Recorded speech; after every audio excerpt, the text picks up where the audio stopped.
අපේ සමහරක් ඇත්තෝ එක පාරටම එක සැරේටම හුදකලා වෙන්න හදනවනේ. මම යනවා ආරණ්‍යයකට. මම යනවා කැලෑවකට. එහෙම කියලා යනව නේද? එහෙම බෑ. ඒ දොස්තර මහත්තයා මේ හම්බෙන්න ආව එක දවසක්. හඳුරුනේ මම මේ කැලෑවකට යනවා කිව්වා. මම කිව්වා මොකටද යන්නේ? බණ භාවනා කරලා දැන් මේ ඇති ගෙවල් වල හිටිය ඇති. ගෙවල් වල හිටිය ඇති තියෙන ඔක්කොම ටික දරුවන්ට ලියලා දුන්නා. කැලෑවකට යනවා නම් කැලෑවකට යන්නේ. ඒ වගේම ශූන්‍යාගාර වෙනවා නම් ශූන්‍යාගාර වෙන්නේ. සුසාන භූමියකට යනවා නම් සුසාන භූමියකට යන්නේ.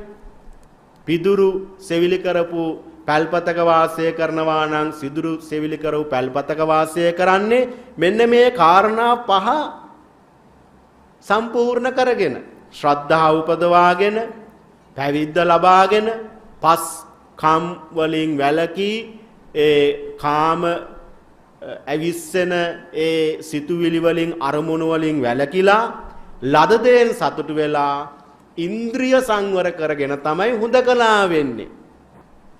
අපේ සමහරක් ඇත්තෝ එක පාරටම එක සැරේටම හුදකලා වෙන්න හදනවනේ.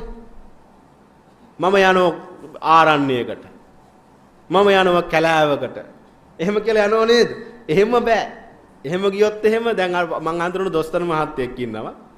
ඒ දොස්තර මහත්තයා මේ හම්බෙන්න ආව එක දවසක්. ඇවිල්ලා වැඳලා හඳුරුනේ මම මේ කැලෑවකට යනවා කිව්වා. මං කිව්වා මොකටද යන්නේ? බණ භාවනා කරලා දැන් මේ ඇති ගෙවල් වල හිටිය ඇති. ගෙවල් වල හිටිය ඇති තියෙන ඔක්කොම ටික දරුවන්ට ලියලා දුන්නා. යාන වාහන ටිකක් දුන්නා. මේ හොඳ මිනිස්සෙයි ඉතින්. නිහතමානී කෙනෙක්. ඉතින් මමත් මෙහෙම මොනවාක්වත් කියන්න ගියේ නෑ. හොඳ නෑනේ ඕවට මොනවාක්වත් කියන්නේ. ඊට පස්සේ උන හාමුදුරුවෝ අපිට අකුල් හෙළුවා. කියලා එහෙම කියනෝනේ. මමත් නිශ්ශබ්දව අහගෙන හිටියා. ඉතින් අහගෙන ඉඳලා ඊට පස්සේ දොස්තර මහත්තයා මේ සති දෙක තුනකින් ආපහු ආවා. මං ඇහුවා මොකෝ ආරන්නේ හොඳ නැතේ? නෑ හාමුදුරනේ මේ පොඩි වැරද්දක් වුණා ඔය හාමුදුරුවන්ගේ. මොකද්ද කියලා ඇහුවා. මම ඉතින් හිටියා. මුලින් ගිහිලා වත් පිළිවෙත් කරගෙන ඉතින් ආරන්නේ හිටියේ හාමුදුරුවෝ කියන විදියට. ඉතින් කාමරයක හිටියේ.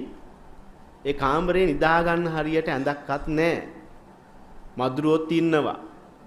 පහසුකම් ගොඩාක් අඩුයි. ඊට පස්සෙත් කෙනෙක් ආව යාට මට වඩා හොඳ කාමරයක් දුන්නා. ඉතින් මං කල්පනා කරා හඳුරුනේ මොකටද මම මෙහි ඉන්නේ කියලා මං ආවා ඒකෝ ගෙදර. එතකොට මම කෝ දොස්තර මහත්තයෝ ඒ ආරණ්‍යයකට යන්නේ කැලෑවකට යන්නේ හුදකලා වෙන්නනේ. හුදකලා වෙනවා කියලා කියන්නේ මෙන්න මේ ක්‍රියාවන් ශ්‍රද්ධාව උපදවා ගන්නට ඕන. පැවිද්ද ලබා ගන්නට ඕන.